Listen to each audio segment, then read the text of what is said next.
The largest state in the Union is probably one of the least amount of black folks have visited, and yet it's a place of incredible natural beauty and a surprising amount of African American history. I'm Nelson George from BlackAtlas.com. Welcome to Alaska.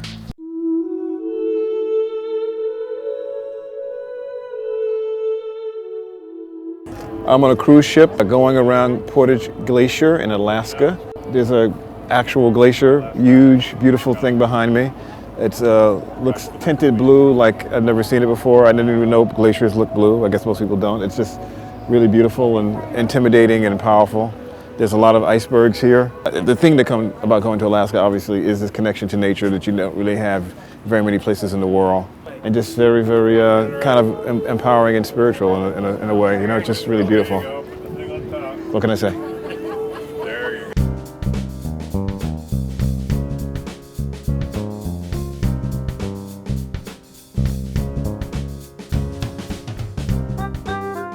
Nelson George from BlackAtlas.com. I'm sitting in downtown Anchorage, and I'm sitting and talking with Wendell and Alexander, who's got works for a very active organization here in Anchorage. What is that?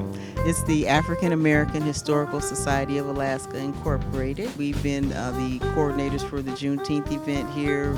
This year was our 15th year. The organization was started by Mr. Dino Allen, Ed Wesley, Vera Hart, a few other people. Juneteenth, we associate it with Texas, and June 19th, but it's a big deal here in Alaska. Oh yes, this year is the first time that it was done in Fairbanks as well. The NAACP and a few of the other citizens got together there and put on the event in Fairbanks.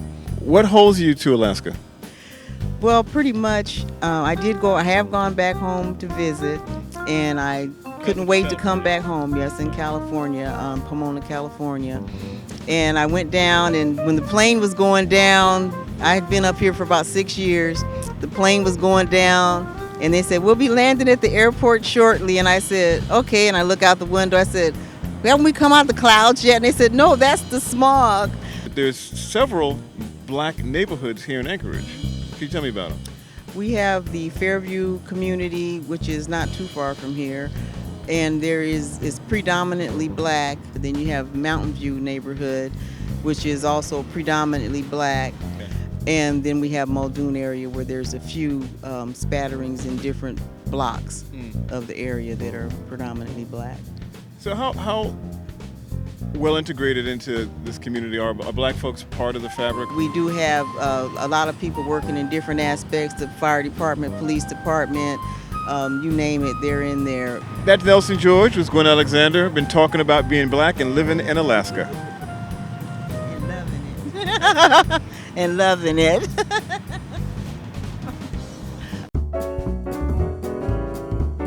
A point of information for those of you traveling up to Alaska. People here don't call themselves Eskimos. They call themselves Native Alaskans, or they call themselves by their tribal name. And there's so many. Inuit is one that's very well known, which is the Canadian native tribe, but there are many, many here in Alaska. But they do not go by Eskimo. Don't call them Eskimos, and you'll be fine.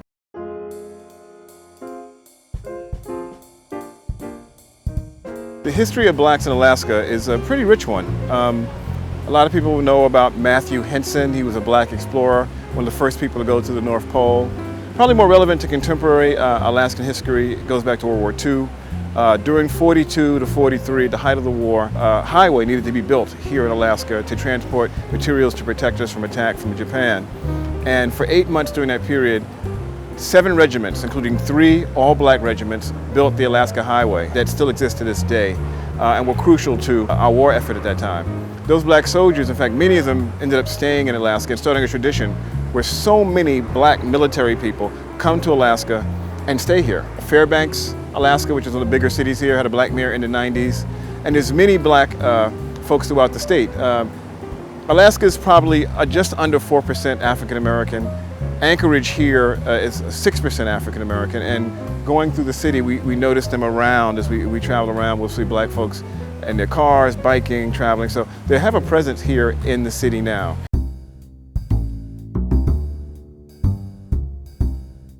Nelson George from BlackAtlas.com. I'm in Anchorage, Alaska. I'm about to indulge in some food here with a team. It's a Smoking G on the barbecue, and this is Michelle Starks on the soul food. And this spot is. Tell me about the spot and what you're doing. I moved here from Fort Worth, Texas, where I was raised pretty much all my life.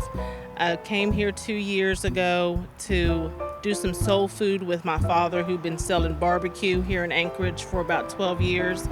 And after working with him and his business, kind of letting everybody know I'm here, building up my customer base, then I branched out on my own to do Michelle's Soul Food Kitchen. A dear friend of mine who's been a part of my life for a long time from Fort Worth also, who smokes barbecue country style, I called him, said, hey, come on up from Texas, let's do this thing together. And so that's how I partnered with Smoking G. Right here is what I got, but I do more, hogs and everything else. So. Oh, wow. And this is what I do all day, every day. I've learned when I got here that they've been starving and wanting home-cooked food. And so with my vegetables, my desserts, and then the meats, we do also smothered meats and fried foods, different, just chitlins and oxtails, menudo for different, ethnic groups. We've just kind of cornered the market right now. As we've seen, Alaska, our 49th state, is a place of incredible natural beauty, spiced with a little bit of soul. I'm Nelson George from BlackAtlas.com.